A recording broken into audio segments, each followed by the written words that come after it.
Assalamualaikum warahmatullahi wabarakatuh. Selamat pagi, siang, sore, malam buat teman-teman semua. Kenalin, nama aku Rafli, selaku asisten laboratorium mata kuliah praktikum teknologi cloud computing. Di sini aku bakalan bikin video mengenai tutorial gimana sih caranya ngerjain final project ini. Nah, tujuan dari aku bikin video ini adalah karena di sini teman-teman kuliah masih banyak yang bingung tentang final project-nya ini. Dengan adanya video ini diharapkan teman-teman punya gambaran tentang cara ngerjain final project-nya ini. Oke, sebelum masuk ke pembahasan, di sini aku bakalan bacain dulu tentang requirement dari final project praktikum TCC ini. Nah, kalau teman-teman lihat di sini, ada dua jenis requirement ya, atau dua jenis ketentuan. Ketentuan yang pertama itu minimum requirement yang sifatnya wajib, sedangkan ketentuan yang kedua itu additional requirement yang sifatnya optional. Boleh dikerjain, boleh juga enggak. Nah, untuk ketentuan wajibnya itu yang pertama teman-teman harus bikin minimal 2 web service yang sifatnya itu RESTful. Dalam artian teman-teman di sini harus bikin minimal itu 2 REST API. Kemudian ketentuan yang kedua yaitu kedua web service tadi atau kedua API tadi itu di-deploy melalui App Engine atau Cloud Run. Nah, di video kali ini kita bakalan pakai Cloud Run buat ngedeploy web service yang udah kita buat. Kemudian ketentuan yang keempat itu teman-teman harus memanfaatkan database service. Untuk di BMS-nya itu teman-teman bebas boleh pakai MySQL, PostgreSQL, Oracle SQL, Redis atau bahkan yang NoSQL sekalipun seperti Firestore, Firebase Real-Time Database dan lain sebagainya. Buat teman-teman yang pakai database relasional seperti MySQL, PostgreSQL, Oracle SQL, ya intinya yang semua yang berhubungan dengan SQL atau Structured Query Language, itu teman-teman bisa nge-deploy database-nya itu melalui Cloud SQL. Kemudian di sini teman-teman juga wajib bikin laporan sesuai template yang udah disediain. Template laporannya sendiri udah ada di Spada, silahkan teman-teman cek. Nah, tadi minimum requirement yang sifatnya itu wajib. Nah, untuk additional requirement-nya itu apa aja? Yang pertama, teman-teman wajib bikin front end dengan memanfaatkan API yang udah dibuat tadi. Kemudian, ketentuan yang kedua yaitu teman-teman wajib memanfaatkan cloud storage buat melakukan penyimpanan data biner kayak buat nyimpan dokumen, gambar dan sebagainya gitu. Oke, itu tadi buat requirement dari final project. Mungkin di sini kita langsung aja ya, langsung masuk ke pembahasan. Oke, jadi di sini aku udah bikin 3 service yang terdiri dari 2 web service atau 2 backend dan 1 front end. Dan kalau teman-teman lihat di sini, oke, di sini aku agak gedein aja. Ketiga service ini itu udah dipisah di masing-masing branch. Dan kalau teman-teman lihat di sini ya, di branch itu udah ada 4 branch. Yang pertama ini branch master, ini nggak kita pakai. Kemudian di sini juga ada branch-branch yang lain kayak branch dosen service buat nyimpen service dosen. Kemudian ada juga branch mahasiswa service buat nyimpen service mahasiswa berupa CRUD data mahasiswa. Kemudian di sini juga ada branch front end buat nyimpen front end dengan memanfaatkan web service yang udah kita buat ini. Mungkin di sini aku buka dulu. Buat service yang pertama itu ada service dosen. Service dosen ini berisi tentang CRUD data dosen. Dan service-nya ini dibuat dengan framework Express.js. Dan kalau teman-teman lihat di sini dia juga udah RESTful. Dia udah memanfaatkan get buat ngambil daftar dosen, kemudian post buat menambahkan data dosen, kemudian put buat mengubah atau mengedit data dosen berdasarkan ID, dan delete untuk menghapus data salah satu dosen berdasarkan ID. Dan di sini juga ada endpoint tambahan yaitu get/id untuk mengambil data dosen berdasarkan ID. Itu tadi buat service dosen. Kemudian branch berikutnya yaitu ada branch mahasiswa service. Branch ini itu berisi CRUD tentang data mahasiswa. Kalau teman-teman lihat di sini dia pakai metode get buat ngambil daftar mahasiswa. Dia pakai metode post buat masukin mahasiswa baru ke dalam daftar mahasiswa. Dan di sini juga dia pakai metode put buat mengubah data mahasiswa berdasarkan ID. Di sini juga ada metode delete buat menghapus suatu mahasiswa berdasarkan ID. Dan di sini juga ada metode get by ID buat mengambil mahasiswa berdasarkan ID. Gitu. Itu tadi buat branch mahasiswa service. Jadi backendnya di sini ada dua ya. Kemudian branch yang ketiga itu ada branch front end di sini untuk nampilin web service atau API yang udah kita buat tadi ke dalam sebuah web. Untuk front end-nya itu kira-kira gini. Jadi pertama itu ada menu selamat datang. Di sini ada dua menu. Menu yang pertama itu data dosen dan data mahasiswa. Kalau kita pilih data dosen, maka dia akan menampilkan data seluruh dosen. Nah, datanya ini diambil dari mana? Datanya itu diambil dari database. Jadi kalau teman-teman buka PHP MyAdmin di sini, terus teman-teman pilih database kampus UPNV ini, terus pilih table dosen. Nah, datanya itu diambil dari sini. Dan ini dia juga udah bisa ngelakuin CRUD atau create, read, update, and delete. Misalkan di sini aku bakalan masukin nama baru, kemudian NIDN-nya terserah aja, simpan. Nah, dia masuk sini ya, masuk ke dalam table ini. Dan kalau kita cek ke dalam PHP dia bakalan muncul data baru di sini yang udah kita tambahin tadi. Kemudian di sini dia juga bisa ngeedit. Misalkan di sini aku klik edit, terus datanya aku ubah misalkan jadi JJJ gini, terus kemudian NIDN-nya aku ubah jadi 999 gini, aku simpan, dia bakalan berubah di sini. Kalau kita buka PHP MyAdmin, kita refresh datanya, dia juga bakalan berubah jadi data yang udah kita ubah tadi. Tuh. Kemudian di sini kita juga bisa ngehapusnya. Kalau kita klik hapus, kemudian kita reload PHP MyAdmin kita, dia juga bakalan kehapus datanya. Itu tadi buat dosen, data dosen. Kita kembali, di sini juga ada servis mahasiswa yang berisikan CRUD untuk data mahasiswa. Misalkan di sini aku tambah data baru, misalkan Rafli 5123108, kita simpan. Nah, di sini dia muncul datanya yang udah kita tambahin. Kemudian di sini kita bakalan masuk ke table mahasiswa. Nah, di sini dia juga muncul data yang udah kita tambahin tadi ya. Ini Rafli NIM 123210078. Tuh. Kemudian dia juga bisa ngedit datanya. Nih, kan di sini aku edit, simpan, dia datanya berubah. Kemudian aku reload, dia juga udah berubah ya teman-teman di sini. Kemudian yang terakhir dia juga bisa ngehapus datanya. Ini aku klik hapus. Kemudian di sini aku klik reload, dia bakalan ngehapus datanya seperti itu. Dan ini udah memanfaatkan web service yang udah kita buat tadi. Nah, kalau teman-teman lihat codingannya, kalau teman-teman lihat codingan di sini dia pakai Vanilla JS ya teman-teman. Jadi di sini ada scriptnya itu ada MHSJS buat CRUD data mahasiswa dan juga dosen.js buat CRUD data dosen. Dan buat HTTP kliennya atau API kliennya di front end sini aku pakai Axios. Jadi kalau teman-teman lihat di sini, nah di sini aku pakai Axios. Di sini udah memanfaatkan API yang udah kita buat ya. Dalam hal ini karena kita baru ngedeploynya di localhost, jadi di sini hostnya atau alamat domainnya itu masih berupa localhost. Oke, itu tadi buat demo dari service yang udah aku buat. Kalau teman-teman lihat di requirement final project itu kita udah membuat dua web service plus satu front end. Tuh. Jadi udah sesuai ya dengan ketentuan yang ada di requirement ini. Tuh. Kemudian teknologi untuk bikin front end-nya kita di sini pakai Vanilla JS. Sedangkan untuk teknologi buat bikin web service-nya kita di sini pakai Node.js beserta framework Express.js. Tuh.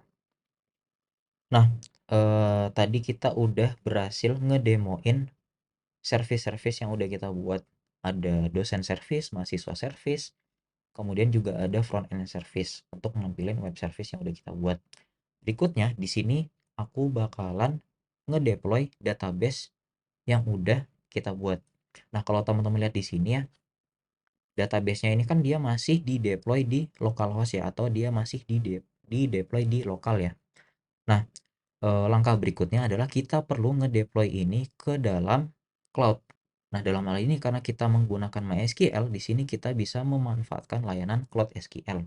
Nah, cara ngedeploynya gimana? Caranya buat teman-teman di sini bisa langsung aja buka GCP konsolnya. Kemudian teman-teman di sini pilih SQL yang ini. Nah, buat teman-teman yang belum pernah nge-create instance, teman-teman bisa langsung klik create instance ini. Kemudian karena kita pakai MySQL, di sini kita bakalan milih choose MySQL. Nah, di sini ada tulisan in order to create an instance, you need to enable the API. Nah, di sini kita perlu nge-enable Compute Engine API-nya dulu. Buat teman-teman yang udah nge-enable Compute Engine API, teman-teman bisa langsung lanjut aja ke langkah berikutnya. Sini kita tunggu dia lagi enabling API. Nah, langkah berikutnya adalah kita di sini perlu ngisi instance ID-nya. Nah, dalam hal ini aku bakalan ngasih nama instance-nya ini praktcc final project. Sebenarnya ini terserah aja sih, tapi di sini aku bakalan ngisi ini praktcc final project. Kemudian untuk passwordnya ini kalau bisa teman-teman nulis password yang aman ya. Teman-teman juga bisa ngeklik ini buat ngegenerate passwordnya. Di sini aku bakalan pakai password ini. Nah, eh, buat passwordnya ini teman-teman jangan lupa disimpan di tempat lain ya.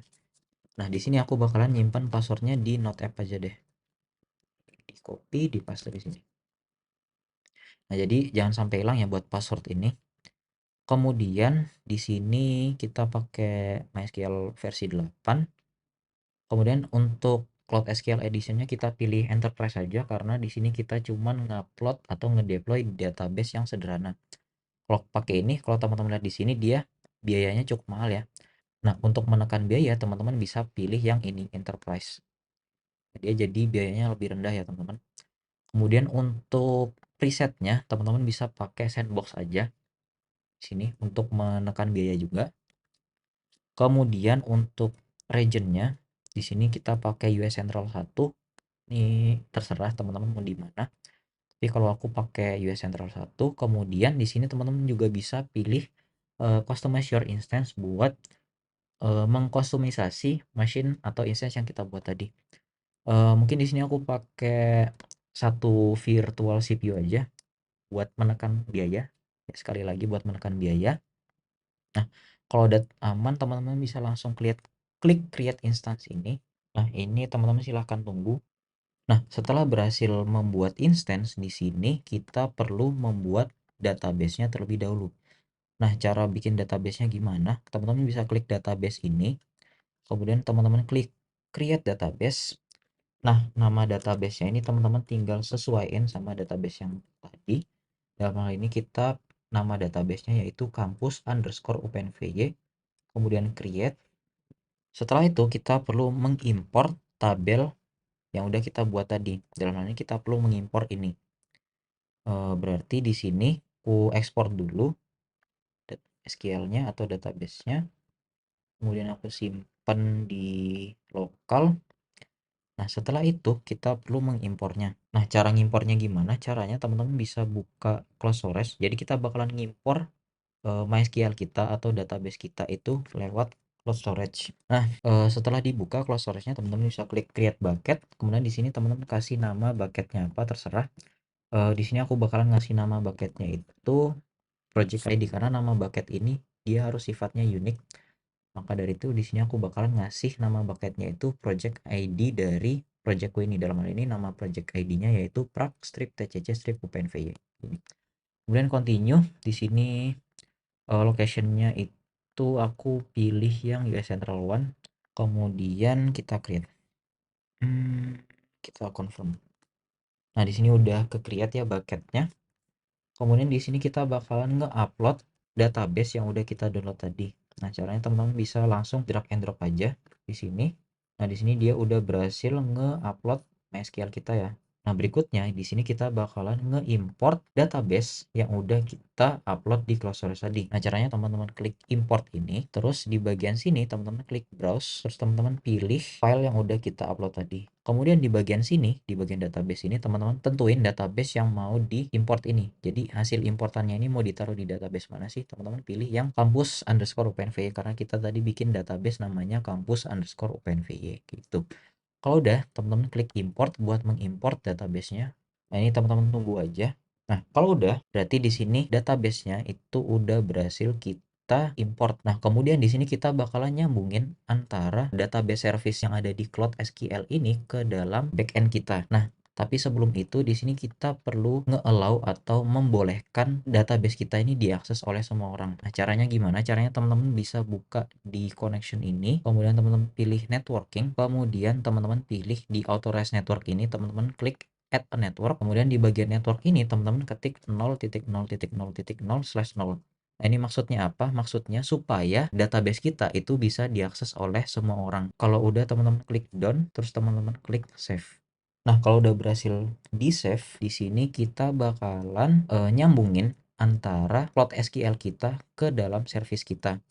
Nah, mungkin di sini kita bakalan balik lagi ke service-nya. Di sini, di bagian config.js ini kan berisi file konfigurasi MySQL ya. Nah, di sini kita bakalan nyambungin antara project kita atau service kita ini ke dalam MySQL ini. Nah, caranya gimana? Caranya kita masuk ke overview, kemudian di bagian public IP address ini kita copy, kemudian di bagian host ini itu kita ganti dengan public IP address-nya. Kemudian untuk usernya itu tetap root, kemudian untuk passwordnya, nah ini passwordnya ini teman-teman isiin password yang udah teman-teman simpan tadi. Tadi kan aku nyimpennya di note ya. Nah ini teman-teman copyin aja, udah deh. Dan kalau teman-teman nyoba jalanin servisnya, kan di sini aku ketik npm run dev, ini udah berhasil, servisnya udah jalan. Dan aku coba ngetes di sini, ngetes API-nya ya. Dia juga udah berhasil lah teman-teman di sini. Dan kalau aku cek di sini di Cloud SQL-nya, caranya teman-teman bisa connect using PowerShell. Di sini teman-teman klik yang ini. Di sini aku bakalan ngecek isi dari database-nya ini. Kita tunggu aja teman-teman. Nah, kalau udah kebuka Cloud Shell-nya ini langsung kita enter aja. Terus klik authorize. Nah, kalau teman-teman lihat di sini dia permission denied. Ini kenapa? Karena Cloud SQL Admin API-nya belum kita nyalain. Nah, cara nyalainnya gimana? Caranya teman-teman bisa langsung klik ini aja. Diklik. Nah, kemudian langsung kita pilih yang enable ini. Kita tunggu. Nah, kalau statusnya di sini udah enable, kita close window-nya, kemudian kita ulangin lagi perintah yang tadi. Caranya teman-teman bisa klik arrow atas kayak gini, arrow up. Nah, dia bakalan munculin perintah yang sebelumnya udah kita ketikin. Nah, ini teman-teman klik enter. Nah, kemudian di sini dia bakalan nyuruh kita buat nge-enter password yang udah kita buat tadi. Di sini aku bakalan ngopi aja. Aku bakalan nyopas passwordnya di sini. Kemudian kita klik Ctrl V, enter. Nah, dia bakalan masuk ke MySQL-nya. Kalau teman-teman lihat di sini. Nah, di sini kalau kita ketik show database buat nampilin semua database-nya, di sini udah ada database kampus underscore UPNVY. Kita coba make si kampus underscore UPNVY ini ya. Kemudian di sini kita bakal nyoba nge-query table dosen dari database-nya ini. Berarti di sini perintahnya select bintang from dosen kayak gini. Nah, dia bakalan muncul database-nya atau isi dari tabelnya dia udah muncul ya, teman-teman. Nah, di sini aku bakalan ngetes buat nambahin suatu data ke dalam database-nya itu. Berarti di sini kita ganti metodenya jadi post, kemudian di bagian body, request body-nya kita isi dulu. Yang pertama itu dia butuh namanya misalkan apa ya, terserah aja deh. Kemudian dia juga butuh request body-nya itu butuh NIDN. Nah, untuk NIDN-nya juga terserah. Kalau udah di sini kita klik send. Nah, dia berhasil menambahkan dosen. Berikutnya di sini kita bakalan nge-reload lagi datanya, select bintang from dosen. Nah, dia datanya udah ada ya, udah muncul ya di sini. Data yang udah kita tambahin. Kemudian di sini kita bakalan nyoba ngedit datanya tadi. Kalau teman-teman lihat di sini dia punya ID 35. Berarti di sini endpoint-nya yaitu dosen/35 kayak gini. Kemudian kita coba ubah datanya misalkan jadi PPPP gini, kemudian buat NIDN-nya misalkan kita ubah jadi 00 gini, kita send. Di sini tulisannya udah berhasil mengubah data dosen, kemudian kita coba query lagi data dosen. Nah, dia datanya udah berubah ya, teman-teman. Di sini. Berikutnya kita bakalan nyoba ngapus datanya ini. Berarti di sini kita ubah metodenya jadi delete, kemudian kita send. Nah, di sini udah muncul tulisan berhasil menghapus dosen.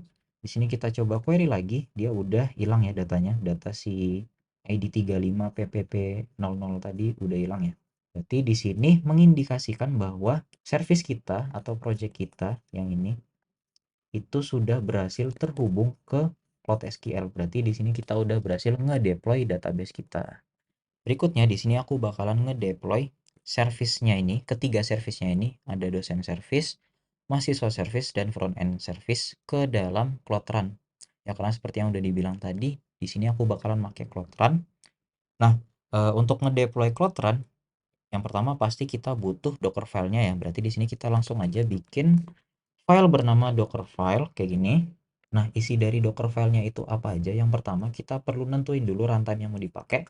Dalam hal ini karena kita pakai Node.js, berarti di sini kita tulis runtime-nya yaitu from Node. Kita di sini pakai Node.js versi 18, kemudian kita juga pakai versi Alpine. Dalam hal ini kita memakai versi ringan dari Node.js-nya. Gitu. Kemudian di sini kita perlu menentukan work directory-nya. Kemudian kita copy semuanya ke dalam work directory. Kemudian di sini kita juga bakalan ngejalanin perintah npm install buat ngeinstall dependensi yang diperluin. Kemudian di sini kita juga perlu mengekspos port 3100 karena kalau teman-teman lihat di sini dia pakai port 3100. Jadi portnya ini kita perlu expose. Kemudian di sini kita perlu ngejalanin perintah npm run start buat ngejalanin server si Node.js-nya ini. Berarti yang pertama kita tentuin dulu runtime-nya, kemudian kita tentuin dulu nama work directory-nya, kemudian kita copas atau kita copy isi semuanya ini ke dalam work directory, kemudian kita install dependensinya, kemudian kita export portnya, kita expose portnya atau kita buka portnya, kemudian yang terakhir kita jalanin servernya menggunakan perintah npm run start ini. Nah, di sini kita udah berhasil bikin Docker filenya. Kemudian di sini aku bakalan bikin file cloud build. Kenapa? Karena di sini aku bakalan ngenyambungin service-nya ini ke dalam cloud build. Nah, jadi cloud build itu apa? Cloud build itu merupakan salah satu layanan CI/CD atau continuous integration, continuous development dari Google atau dari GCP. Nah, CI/CD itu apa? CI/CD itu intinya salah satu fungsinya itu adalah ketika kita ngubah codingan kita tinggal nge-push ke GitHub, maka dia otomatis akan nge-redeploy. Jadi misalkan kayak gini, misalkan kita udah berhasil ngedeploy service kita ini ke dalam Cloud Run. Nah, ternyata ada codingan yang perlu diubah. Otomatis kan kita perlu ngubah codingannya ini ya.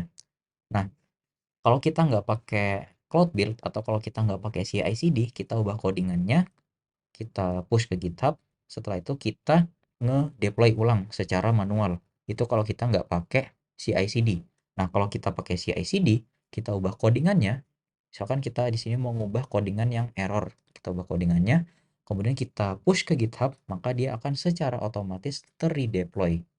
Nah, cara nyambungin service kita ke CI/CD itu gimana? Caranya kita perlu nge-push atau nge-upload service kita ini, ketiga service kita ini ke dalam GitHub. Oke, mungkin di sini langsung aja. Yang pertama kita commit dulu. Untuk commit message-nya itu di sini yang ke SQL, kemudian commit berikutnya buat Docker file. Nah, kita perlu nge-push service kita ini atau project kita ini ke dalam GitHub. Nah, berarti yang pertama kita perlu membuat repository baru dulu ya di GitHub di sini. Untuk nama repositorinya itu aku kasih nama asisten pcc final project baik nih. Kemudian buat jenis repositorinya kita pilih yang public aja supaya bisa diakses oleh semua orang. Kemudian di sini kita klik create repository. Kemudian di sini kita copas aja ini, kita copas ini. Kemudian di sini kita balik lagi ke branch master. Kemudian kita buka terminalnya. Kemudian di sini kita pastekan yang udah kita copas tadi. Nah, di sini dia udah berhasil ke push. Kalau kita reload di sini, nah dia udah berhasil ke reload juga.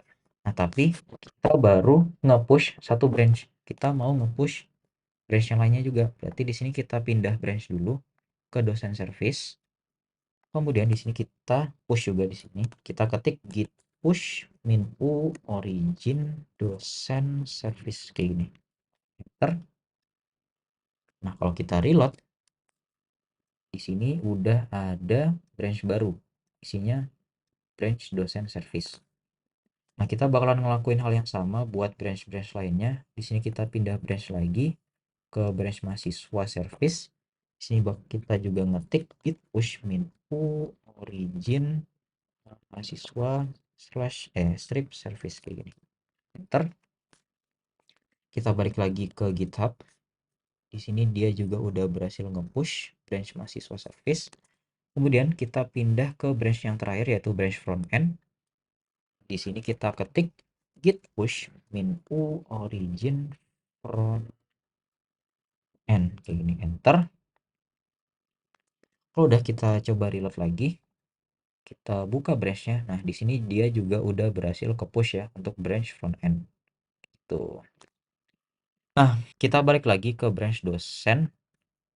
Nah, setelah kita push project kita ini ke GitHub, di sini kita bakalan ngesambungin project kita ini ke dalam Cloud Build.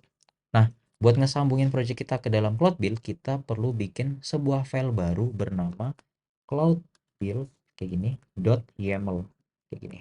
Nah, cloudbuild.yaml itu adalah file yang berisikan perintah-perintah yang akan dilakukan ketika si kita atau si user itu nge-push projectnya ini ke dalam GitHub. Nah, perintah-perintah yang perlu dilakuin itu apa?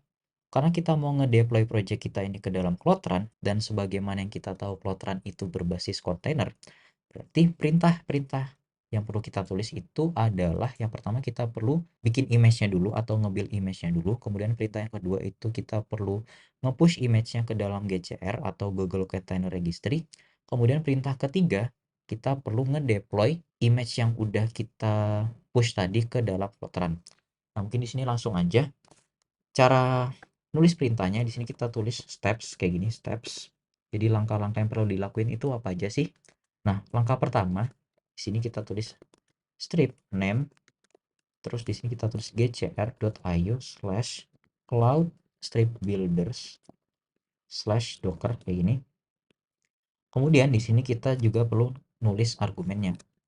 Nah, seperti yang udah aku bilang tadi ya, perintah yang pertama yang perlu dilakuin ketika kita mau ngedeploy ke Cloudrun itu kita perlu nge-build atau ngebuat image-nya dahulu. Kalau teman-teman ingat ya, kalau kita mau bikin sebuah image atau kalau kita mau nge-build sebuah image itu kan perintahnya docker build min t, kemudian nama tagnya apa, kemudian titik untuk menandai bahwa docker filenya itu satu directory. Nah, mungkin di sini kita bakalan ngelakuin hal yang sama ya. Berarti di sini kita tulis argumennya itu build kayak gini, koma min t, koma terus nama tagnya. Karena kita mau nge-push image yang udah kita build ini ke dalam GCR atau Google Container Registry, dan dalam hal ini GCR itu perlu penamaan khusus, maka di sini kita perlu ngespesifikasiin nama image-nya kita. Jadi di sini kita tulis min t, koma. Kalau kita mau ngupload ke GCR, namanya itu harus yang pertama gcr.io, kemudian slash project ID-nya kita. Di sini langsung aja kita tulis project ID kayak gini. Slash nama servisnya, dalam hal ini kita pakai nama servis dosen kayak gini. Kemudian koma titik ini itu buat ngenandain kalau docker filenya kita itu ada di dalam satu directory gitu. Nah, itu tadi buat langkah yang pertama. Langkah yang kedua, setelah image-nya itu berhasil di-build atau dibuat, kita perlu nge-push image-nya itu. Untuk name-nya itu sama aja, aku coba saja. Nah, untuk argumennya, kan sebagaimana yang kita tahu ya, kalau kita mau nge-push image kita ke dalam container registry, itu perintahnya kan docker push, baru nama tagnya ya.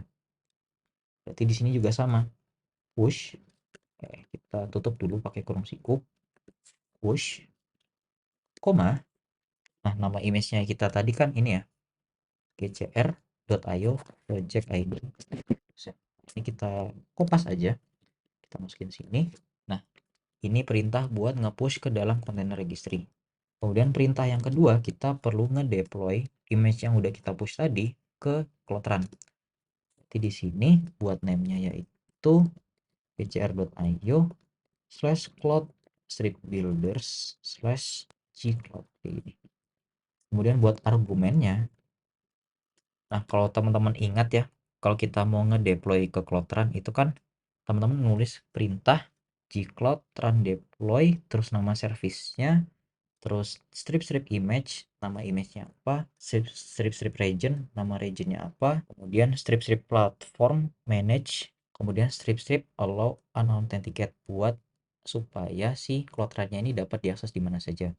Nah, mungkin di sini aku langsung aja, di sini aku tulis yang pertama itu run, koma, deploy, koma, nama servisnya dalam hal ini aku bakalan ngasih nama servisnya itu dosen, kayak gini, koma, strip image buat nentuin nama image-nya. Nah, untuk nama image-nya itu ini kita copy aja. Ini kita copy aja. Ini C, kita paste di sini, koma. Jadi nama image-nya itu ini. Kemudian kita perlu nentuin portnya juga. Nah, dalam hal ini kalau teman-teman lihat di sini dia pakai port 3100 ya.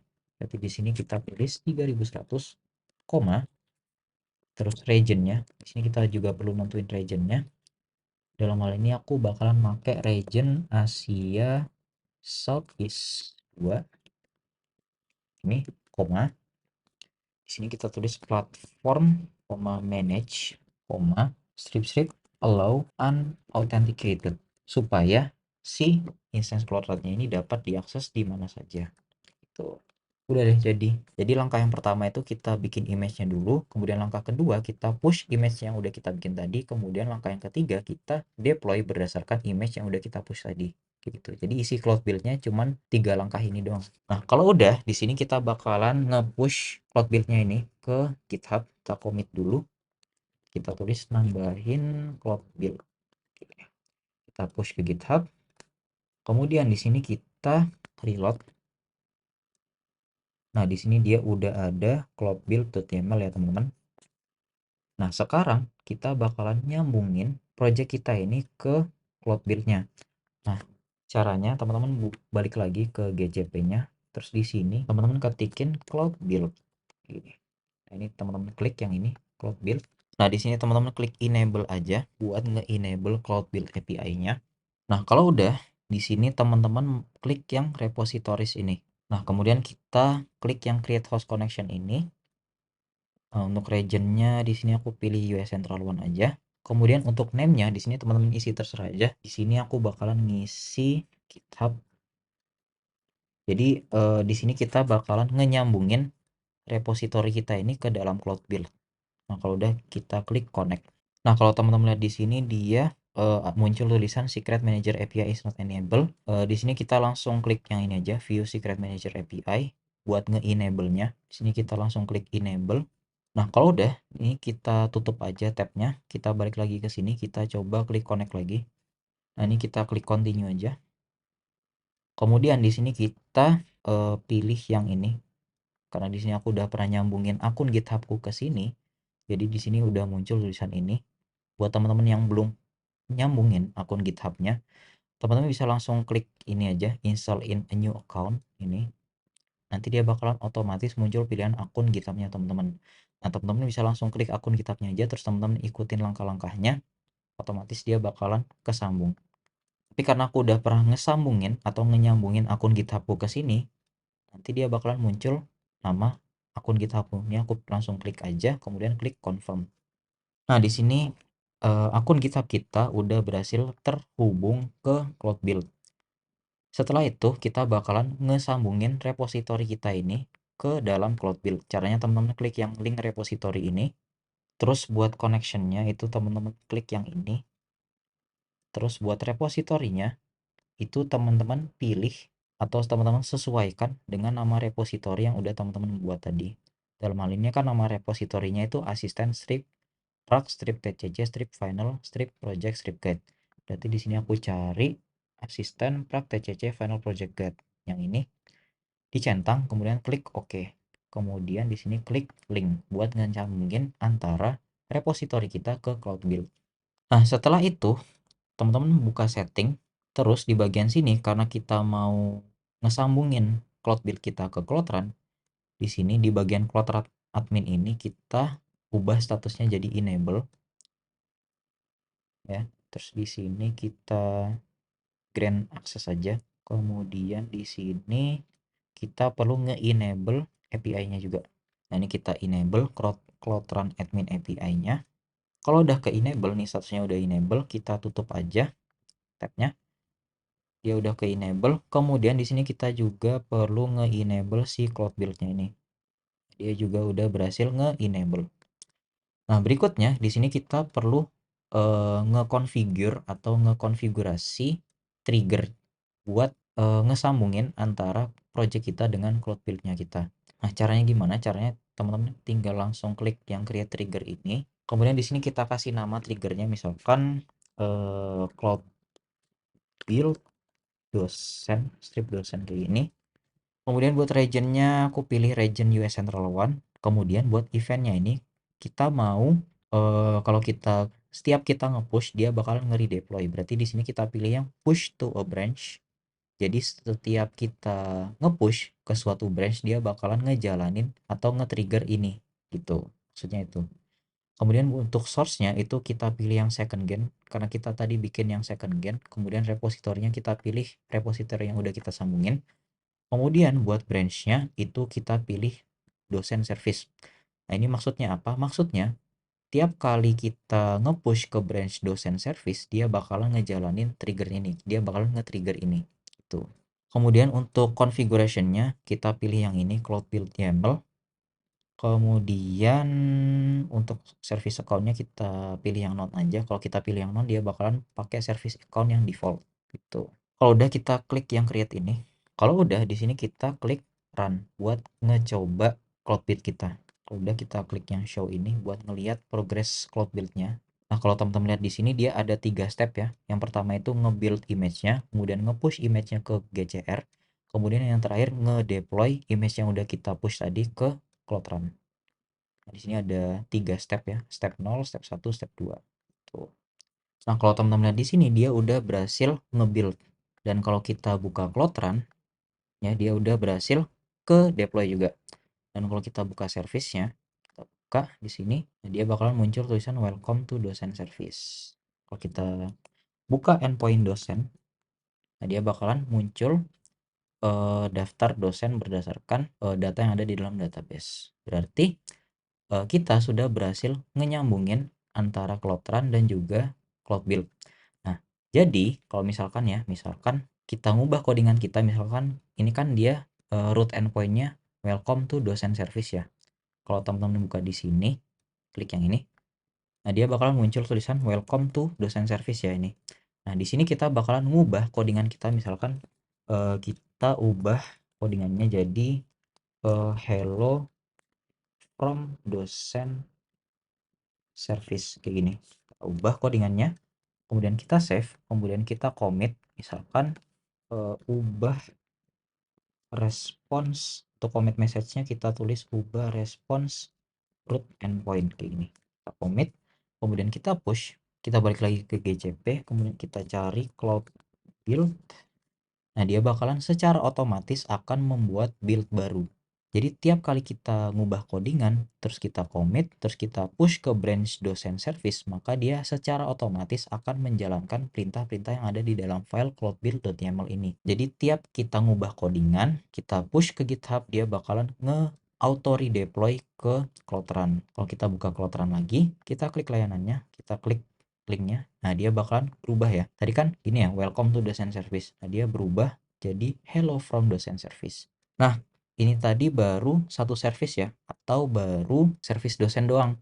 Nah, kita bakalan ngelakuin hal yang sama buat service mahasiswa. Nah, caranya juga sama. Kita copy dulu isi dari Docker file-nya. Kita simpan di note aja deh. Kemudian kita juga bakalan copy isi dari cloudbuild.yaml-nya. Kemudian di sini kita bakalan pindah branch ke branch mahasiswa. Kita bikin file baru juga karena kita mau ngedeploy ini di dalam Cloud Run, kita bikin Docker file baru juga. Nah, kemudian isinya sama dengan yang tadi, yang dosen service tadi, isi Docker filenya itu sama. Yang pertama kita nentuin runtime-nya dulu, dalam hal ini kita pakai runtime Node.js versi 18. Kemudian kita tentuin work directory-nya, kemudian kita copy isinya ini ke dalam work directory, kemudian kita jalanin perintah npm install buat nge-install dependensinya. Kemudian kita expose port 3100 karena di sini dia pakai port 3100 juga. Kemudian kita jalanin npm restart buat nge-start servernya. Berikutnya kita juga bakalan ngesambungin mahasiswa service ini ke dalam cloud build. Berarti di sini kita bikin file cloudbuild.yaml. Nah, untuk isinya kurang lebih sama kayak tadi. Kita coba saja. Nah, bedanya itu ada dalam nama image-nya. Di sini dosennya itu kita ganti jadi mahasiswa karena kita mau bikin ini jadi service mahasiswa. Kalau udah kita save, kemudian kita commit, kemudian kita push ke GitHub, kemudian kita balik lagi ke sini, kita pilih yang branch mahasiswa service. Nah, kalau teman-teman lihat di sini dia udah ada file cloud build sama docker file. Nah, berikutnya kita bakalan ngesambungin si branch mahasiswa service ini ke dalam cloud build. Nah, caranya kurang lebih sama kayak tadi. Kita perlu bikin triggernya. Kita klik yang trigger ini. Kemudian di sini kita klik create trigger. Dan di sini buat namanya bakalan aku isiin cloud build MHS atau cloud build mahasiswa. Untuk regionnya di sini aku pakai US Central One. Kemudian untuk eventnya juga sama karena kita mau setiap kita nge-push ke branch mahasiswa service, dia bakalan ngejalanin triggernya ini. Kemudian untuk source-nya kita pilih yang second gen, kemudian kita pilih yang tadi. Nah, kemudian untuk branch-nya, tadi kan branch-nya itu dosen service ya, kita ganti jadi mahasiswa service. Kemudian kita klik create. Kemudian di sini kita pilih run buat ngejalanin triggernya. Nah, kalau teman-teman lihat di sini dia error, itu kenapa error? Karena kita belum men-setting si database-nya ini. Kalau yang dosen service tadi kan udah kita setting ya database-nya. Nah, ini kita belum nyambungin antara backend-nya itu ke dalam Cloud SQL. Langsung aja kita sambungin, kita balik lagi ke Cloud SQL, kita copy public IP-nya, kita pastekan di sini. Nah, untuk passwordnya kita copyin yang tadi, ini kita copy, kita paste, kemudian kita save, kemudian di sini kita coba nge-push ulang. Nah, setiap kali dia nge-push, dia bakalan bikin build baru. Kalau teman-teman di sini cari cloud build, nah dia bakalan bikin build baru. Nah, kalau teman-teman lihat di sini dia successful ya. Dan kalau kita masuk ke menu Cloud Run, dia juga sudah muncul service yang bernama mahasiswa.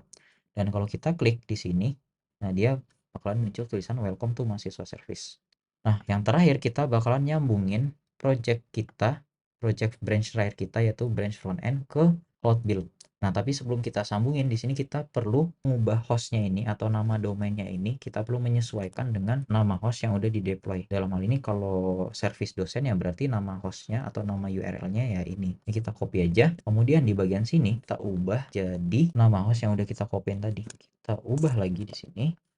Kemudian di sini juga kita ubah kayak gini. Kemudian di sini juga kita ubah kayak gini. Itu tadi buat dosen. Berikutnya kita juga perlu ngubah URL buat service mahasiswa ya. Kita pergi ke mhs.js. Nah, ini kita copy aja URL buat service mahasiswanya. Kita pastekan atau kita replace di sini. Nah, kalau kita coba jalanin, nah dia bakalan muncul ya teman-teman. Data mahasiswa juga dia bakalan muncul. Artinya dia sudah berhasil tersambung antara front end ke back end yang udah di deploy di Cloud Run ini. Nah, berikutnya kita di sini bakalan ngesambungin antara branch front end ini ke Cloud Build dan juga ke Cloud Run. Berarti di sini kita bikin Docker filenya ya. Nah, untuk isi dari Docker filenya ini karena kita pakai HTML ya di sini, itu agak sedikit berbeda dengan isi dari Docker file yang tadi. Nah, berarti untuk runtime-nya itu kita bakalan pakai runtime Nginx terus versi Alpine. Kemudian di sini kita ketikin copy titik usr atau user share nginx/html kayak gini. Kalau teman-teman pakai framework yang lain, misalkan teman-teman pakai React.js atau teman-teman pakai Flutter ya, Flutter Web, itu teman-teman bisa sesuaiin aja isi dari Docker filenya. Tapi karena di sini aku pakai HTML, CSS sama JS di sini isi Docker filenya itu cuman 2 baris kayak gini. Nah, kalau udah kita juga bakalan perlu bikin cloud build. Nah, isi dari cloud build.yaml-nya itu kurang lebih sama kayak branch tadi. Jadi sini kita kopas aja. Nah, kemudian di bagian sininya, di bagian ini kita ganti dari dosen jadi FE atau front end. Nah, untuk portnya kalau Nginx itu setahu dia default portnya 80. Berarti di sini kita ganti jadi min port 80 kayak gini. Nah, kalau udah kita bakalan nge-commit ini, kemudian kita push ke GitHub, kemudian kita balik lagi ke Cloud Run, kita buka Cloud Build-nya lagi, kita bakalan bikin trigger baru di sini. Kita pilih yang trigger, kita klik create trigger, kemudian di sini untuk name-nya kita isiin Cloud Build strip FE kayak gini. Untuk regionnya tetap US Central One. Kemudian untuk source-nya kita pilih yang second gen, kemudian kita pilih repositorinya. Nah, kemudian untuk branch-nya kita pilih yang front end. Kemudian di sini kita klik create. Nah, berikutnya di sini kita bakalan nge-run triggernya ini. Kita bakalan nyoba nge-run trigger si front end-nya ini. Nah, kalau teman-teman lihat di sini dia udah successful ya. Kemudian kita coba masuk ke menu Cloud Run. Nah, dia juga udah berhasil nge-deploy service FE. Kalau kita coba buka, kemudian kita klik URL-nya, dia bakalan muncul web yang udah berhasil kita deploy. Kita coba pilih data dosen, dia udah muncul. Kita coba namain data baru di sini. Kita coba klik simpan. Nah, dia juga udah berhasil nge-simpan. Kita coba edit di sini, kita simpan. Dia juga udah berubah datanya. Dan kalau kita coba hapus, dia udah berhasil menghapus datanya. Itu tadi buat data dosen.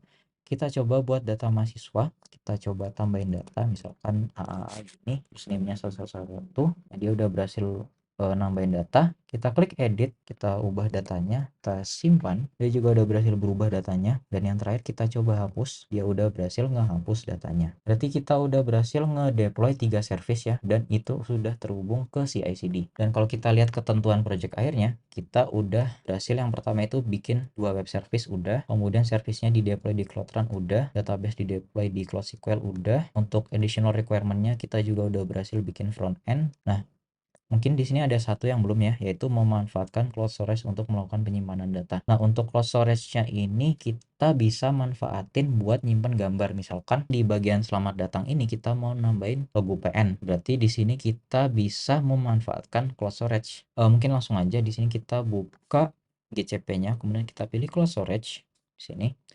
Kemudian untuk bucket-nya kita klik. Nah, di sini aku bakalan nge-upload logo UPN.